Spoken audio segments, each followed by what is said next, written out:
ఈ అక్క చిన్న మత్స్యకార కుటుంబానికి చెందిన ఒక బాధిత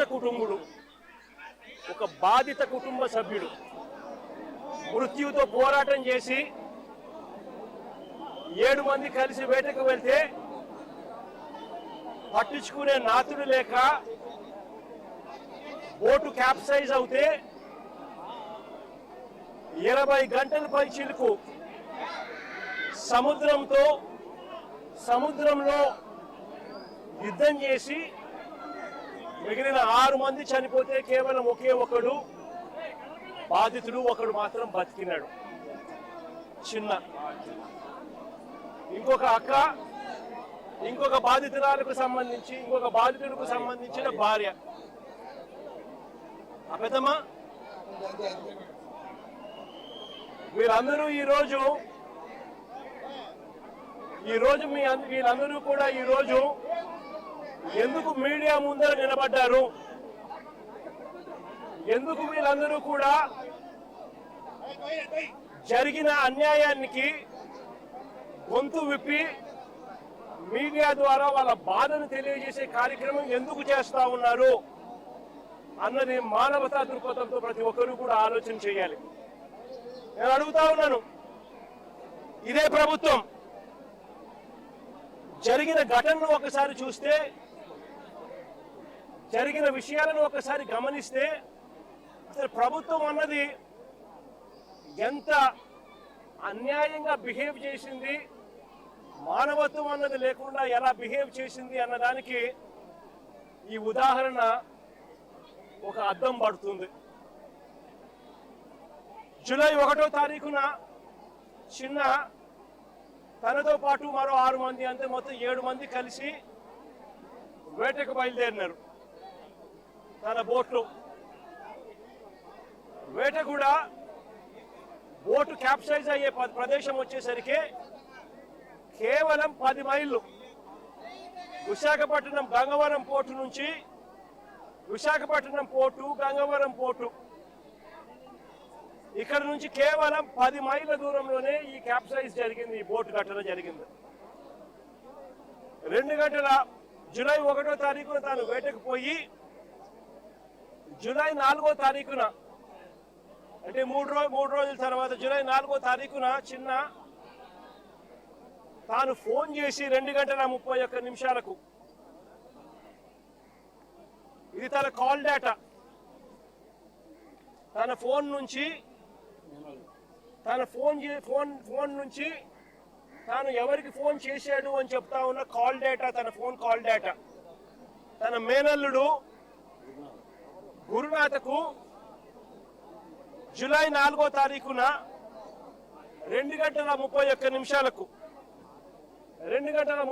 నిమిషాలకు తాను ఫోన్ చేసి మరో గంటలో ఇంటికి వస్తున్నాను అని తాను చెప్పాడు.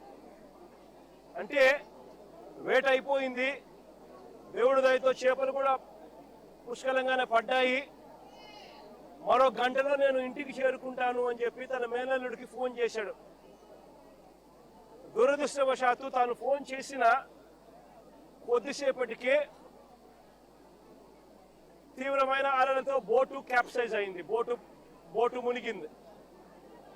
బోటు మునిగితే వీళ్ళంతా కూడా అక్కడ టెలిఫోన్లు అక్కడికి సముద్రంలోకి పడిపోవడం, నీళ్ళలోకి అవి నీళ్ళమయం కావడం, వీళ్ళంతా బోటు పైకి ఎక్కడం, బోటు మీద వీళ్ళ హృదయ విదారమైన గాథ అక్కడ స్టార్ట్. పట్టించుకునేవాడు లేడు, ఎవరూ లేరు.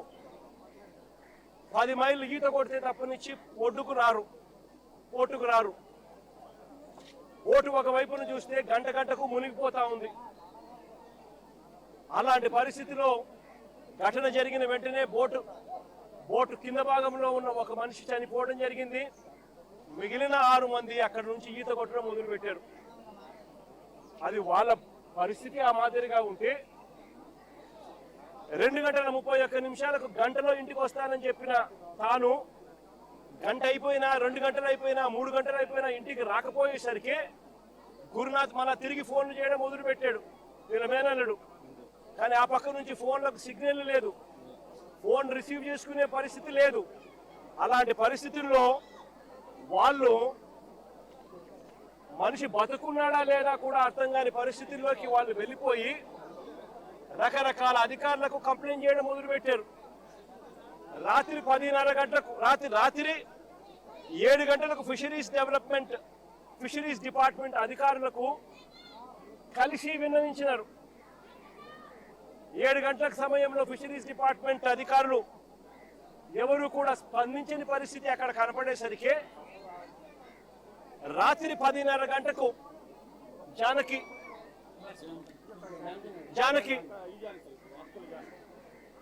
జానకి కలెక్టర్లకు, సిఐకి, కలెక్టర్కి, మెరైన్ సిఐకి ఇద్దరికి కూడా తాను మెసేజ్ పెట్టాడు. రాత్రి 10:30 గంటకి పెట్టిన మెసేజ్ ఇది, జానకి పెట్టిన message. This is Janaki Vasupalli, so and so 8 members of fishermen missed along with fishing boat.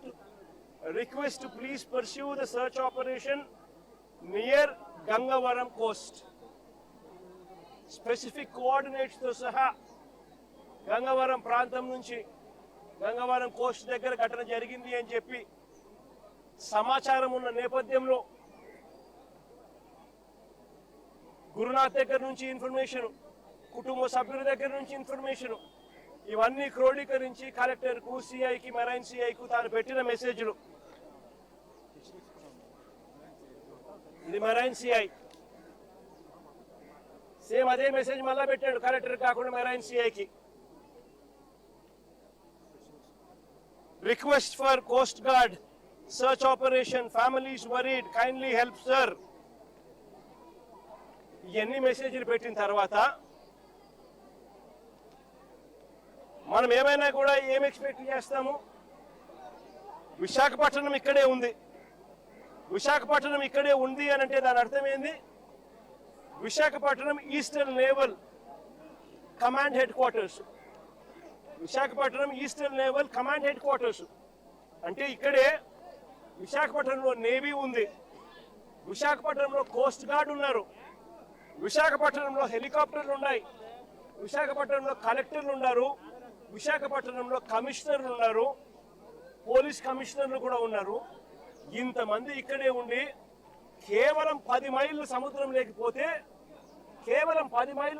లేకపోతే గంట కూడా పట్టదు. ఆ గంటలోనే వీళ్ళని కాపాడుకునే పరిస్థితి వచ్చేది.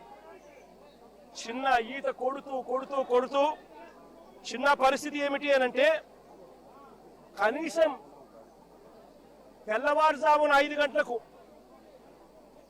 తెల్లవారుజామున అంటే 5వ తారీఖున 4వ తారీఖున ఘటన జరిగితే 4వ తారీఖున సుమారుగా 2:30-3 మధ్యాహ్నం పూట బోట్ క్యాప్సైజ్ అయితే అక్కడ నుంచి మరుసటి రోజు తెల్లారు జూలై 5వ తారీఖున తెల్లవారుజామున కనీసం 7 గంటల కన్నా పొద్దున్నే కనీసం మనుషులు వస్తే, కోస్ట్ గార్డ్ వచ్చిందంటే కూడా కనీసం 5-6 మంది బతికిందురు అని చెప్పి చిన్న చెప్తా ఉన్నాడు. కనీసం అంటే 5-6 మంది బతికిందురు అని చెప్తా ఉన్నాడు చిన్న. అంటే ఎవరు రాలా. చివరికి చిన్న ఒక చైనీస్ బోటుకు దేవుడి దయతో కనీసం చైనీస్ బోటు కనీసం చూసి తనని కనీసం పికప్ చేసుకున్నారు. తెల్లవారుజా పొద్దున 5వ తారీఖు పొద్దున 8:30 గంటలకు 5వ తారీఖున పొద్దున 8:30 గంటలకు పికప్ చేసుకుని మిగతా వాళ్ళు ఎవరు కూడా బతకలేదు. అది చిన్న పరిస్థితి. ఇక్కడ చూస్తే స్పందించాల్సిన కలెక్టరు, స్పందించాల్సిన ప్రభుత్వము, స్పందించాల్సిన పోలీస్ డిపార్ట్మెంటు ఎవరు కూడా స్పందించలేదు, ఎవరు కూడా కోఆర్డినేట్ చేయలేదు, ఏ ప్రభుత్వము స్పందించలేదు, ప్రభుత్వంలో ఏ పెద్దలు స్పందించలేదు. మరోవైపున ఆశ్చర్యకరమైన విషయం ఏమిటి అంటే తప్పు జరిగింది అని ఒప్పుకుంటే ఎక్కడ వీళ్లకు గవర్నమెంట్ తప్పు జరిగింది అని ఒప్పుకున్నట్టు అవుతుందేమో అని చెప్పి ఏకంగా 3 మెంబర్ కమిటీ రిపోర్ట్ ఒక సిట్ వేసినారు. ఆ సిట్ ఒక 3 మెంబర్ కమిటీ సిట్ రిపోర్ట్ వేసినారు. ఆ సిట్ రిపోర్ట్లో దొంగ మాటలు ఈ 3 member committee finding report, 3 member committee fact finding report. ఇది ఒకసారి చూడండి. ఈ రిపోర్ట్ చూస్తే ఇందులో వీళ్ళు రాసిన మాటలు ఏమిటో తెలుసా? The families of the crew received information about the incident in the early hours of 5th July 2026 at around 5 AM. అంటే తెల్లవారుజామున వరకు కుటుంబ సభ్యులకి ఇన్ఫర్మేషనే రాలేదు. ఆ తర్వాతనే వాళ్ళ ఇన్ఫర్మేషన్ మాకు చెప్పినారు అని చెప్పుకొస్తా ఉన్నారు. అంటే పగలే ఒక తప్పు నువ్వు చేసి నువ్వు గన సరైన సమయంలో స్పందించి ఉంటే వీళ్ళందరూ బతుకుండే వాళ్ళని తెలిసి స్పందించకపోవడం నీ తప్పు అయితే ఆ తప్పును కవర్ చేసుకునే దానికి మీ 3 మెంబర్ ఫ్యాక్ట్ ఫైండింగ్ కమిటీలో ఇలా తప్పుడు రిపోర్ట్లు రాస్తా ఉన్నారు అని అంటే అసలు ఈ ప్రభుత్వం అన్నది నిజంగా మానవత్వం ఉందా ఈ ప్రభుత్వానికి అని నేను అడుగుతా ఉన్నా. ఇంకా ఆశ్చర్యకరమైన విషయం ఏమిటో తెలుసా? ఇంకా ఆశ్చర్యకరమైన విషయం ఏమిటి అని అంటే ఈ ప్రభుత్వంలో ఇన్సిడెంట్ జరిగింది, కనీసము ఒక్కరంటే ఒక్కరు కూడా కనీసం ఇంటికి కూడా రాల. ఆశ్చర్యం కలిగించే విషయం ఏమిటంటే ముఖ్యమంత్రి పట్టించుకోరు, డిసాస్టర్ మేనేజ్మెంట్ చూసే హోంమంత్రి గారు కనీసం ఈ జిల్లావాసే ఆవిడ కూడా కనీసము రాను కూడా రాలా. ఇదే ఉత్తరాంధ్రకు సంబంధించిన మంత్రి, ఫిషరీస్ డిపార్ట్మెంట్ మంత్రి అచ్చెన్నాయుడు, ఫిషరీస్ డిపార్ట్మెంట్ కి సంబంధించిన మంత్రి, ఇదే ఉత్తరాంధ్రకు సంబంధించిన మంత్రి, కనీసము ఆయన కనీసం ఇంటికి కూడా రాలా, కనీసం వీళ్ళ ఇంటికి కూడా రాలా. పైగా ఏమంటారు తెలుసా? వీడియో కాల్ చేశారట.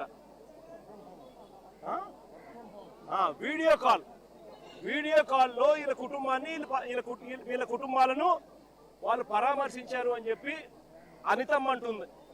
హోంమంత్రి, డిసాస్టర్ మేనేజ్మెంట్ చూసే మంత్రి అనితమ్మ గారు వీడియో కాల్లో పరామర్శించినామని చెప్తారు.